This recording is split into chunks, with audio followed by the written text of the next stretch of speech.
John and I are here in Chaz's Bull City Records to discuss All Hail West Texas, a Mountain Goats record you made in 2000. 2000, I think, is right. I'm pretty sure. Which we are reissuing on vinyl for the first time and on CD as well with bonus tracks. Yep.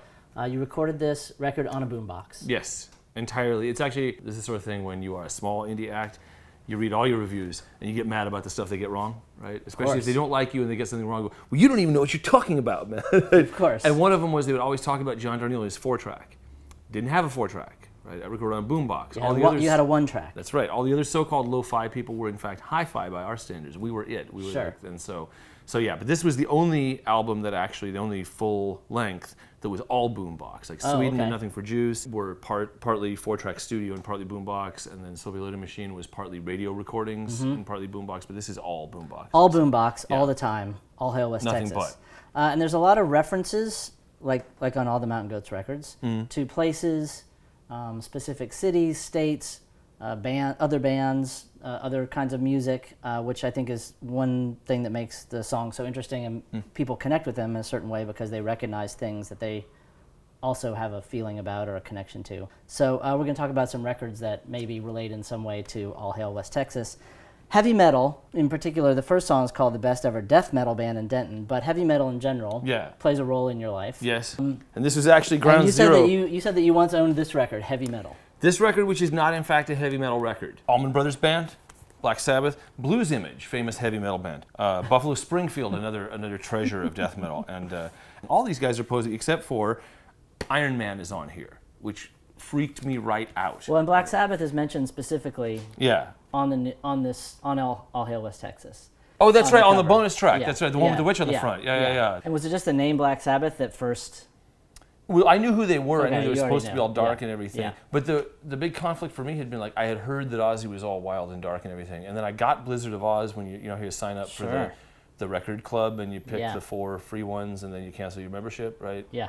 Did that, got Blizzard of Oz. I was like, this is just rock music. There's nothing really that dark about it. It's pretty poppy, right? actually. Yeah, exactly. Yeah. And so I was disappointed. But then you hear that first Black Sabbath album, and that's weird, right? Yeah. It's like really slow, and he sounds like he's making up the lyrics as he goes along. Right? It really sounds like he's going, "There's a witch out in the field," and he's not actually saying that, but it's like this, It really sounds like he's spooky. Just trying to describe a movie poster he once saw or something. Very, very, very, very weird shit.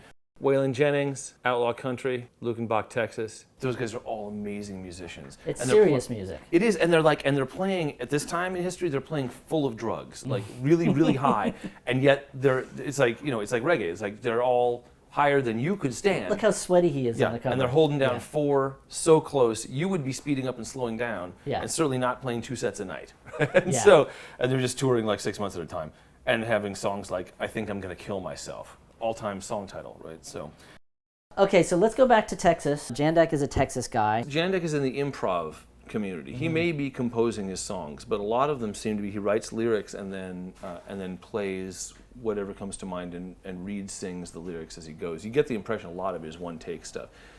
Back then, All Hail West Texas, a lot of what you're hearing is the first, second, or third rolling take, but I've been working on the song for a couple hours. But back in those days, I would often start recording before I knew for sure what was going to happen. Sure. Like the Hail Satan at the end of Death Metal Band, that's an ad lib. Right? That's awesome. I was playing the song's in drop D. I'm roaring. I get to the end, and I'm feeling this story about these kids in the hospital, and I just yelled "Hail Satan," and it felt so transgressive because I didn't really know I was going there, right? And it's like, oh my God, that is cool. It's the only take of the song that exists. I didn't record any other takes, and so Best Ever Death Metal Band from Denton is first take. And I think it says something in the liner notes. It's the first song on the side of the tape, right? Which also partly accounts for why it sounds so crisp, because when you're recording on cassette, where you are on the cassette has a lot to do with how good it sounds, and so. Well, it's a very memorable start to a. Thank you. Yeah. No, it's funny. It's like Mac and I have been through this. Is like my sequencing. I'm always wanting to save the bigger songs for later. Right. You know, back to reward the listener. Who, exactly. Who stays with the exactly. record, To pay the guy who is actually there for the long haul, who's not just wanting to hear the hits. But on that one, I seem to have had my head screwed on right. I was like, no, this song goes first. This is the new Dark Throne record. Leave. No. Leave no cross unturned. Leave. No. Leave no cross unturned. Obviously, if you listen to a Mountain Goats record, you don't say, "Oh, that sounds like someone who's really into Dark Throne." But do you feel like it is reflected at all in the records that you make?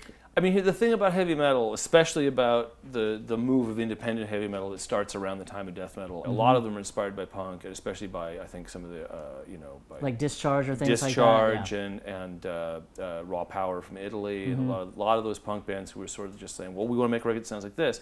People with that Albini feeling of like, this is what we want to sound like. It may not be what other people are interested in, but we're trying to sound like ourselves. When I was making boombox records, I would be approached by people after Knitting Factory shows, man, some of these songs are really interesting. Man, what do you think you could do with them in a big studio? And I would go, nothing. Right. I don't. Right. This is exactly what they sound like. And oh yeah, but don't you feel like you want more people to hear them? And I go, get thee behind me, Satan! Right? It's like, because they all would talk about, you'd talk to people and go, well, I want to put out a record, but I'd like you to re-record this song and this song and this song, and I would say, no. That song sounds like it sounds on the record. That's what it's supposed to sound Right. like. For a lot of people who are into that idea, when we went into a studio, that represented a kind of betrayal for them. But once you're trying to put a bass on a record, you can't do that in the boombox. Because we did that in our practice sessions, and it just sounds like garbage. It doesn't.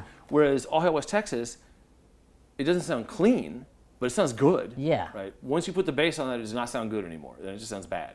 Multi-track recording is always an attempt to create an illusion.